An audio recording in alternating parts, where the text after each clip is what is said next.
لڑکی سب کچھ چھوڑ کر اپنے سسرال جاتی ہے اور جب گھر کی یاد آتی ہے تو چپکے سے روتی ہے، کسی سے کچھ نہیں کہتی۔ دنیا داری دیکھی جائے تو عورت کی شادی سسرال والوں سے ہوتی ہے۔ شریعت دیکھی جائے تو عورت پر سب سے زیادہ حق شوہر کا ہوتا ہے، مگر آج کی عورت کو شوہر سے زیادہ سسرال والوں کو خوش رکھنا پڑتا ہے۔ مائکا بھی ہوتا ہے، سسرال بھی ہوتا ہے، مگر گھر نہیں ہوتے بیٹیوں کے۔ مائکا کہتا ہے بیٹیاں تو پرائی ہیں، اور سسرال کہتا ہے پرائے گھر سے آئی ہیں۔ یا اللہ، ہر بیٹی کو ایسے سسرال والے ملے جو اسے اپنی بیٹیوں کی طرح لاڈ پیار دیں۔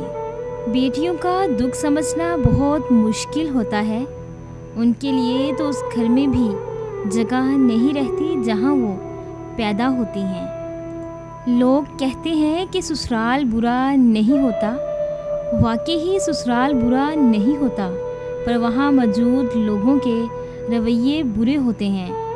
اگر رویے اچھے ہوں تو سسرال عورت کو کبھی برا نہ لگے۔ بیٹیاں شادی کے بعد بہت ہی حساس ہو جاتی ہیں، وہ اپنا ہر دکھ اور تکلیف اپنے تک ہی رکھتی ہیں، نہ ہی سسرال والوں کو بتا پاتی ہیں اور نہ ہی اپنے ماں باپ کو۔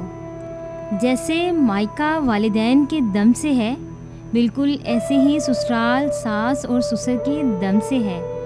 اللہ پاک مائکا اور سسرال دونوں قائم و دائم رکھے۔ بیٹی کے لیے سرپرائز تو وہ ہوتا ہے جب وہ سسرال میں مصروف ہو اور اچانک میکے سے کوئی ملنے آ جائے، ساری بیزاری اور تھکن غائب ہو جاتی ہے۔ اگر آپ کو ہماری یہ ویڈیو اچھی لگی ہو تو ہمارے چینل موٹیویشنل گیٹ وے کو لائک کریں، شیئر کریں اور سبسکرائب کریں، اور بیل کے آئیکن پہ کلک کریں تاکہ ہماری آنے والی جتنی بھی نئی ویڈیوز ہیں ان کی نوٹیفیکیشن آپ تک بآسانی پہنچ سکے۔ ویڈیوز دیکھنے کے لیے شکریہ۔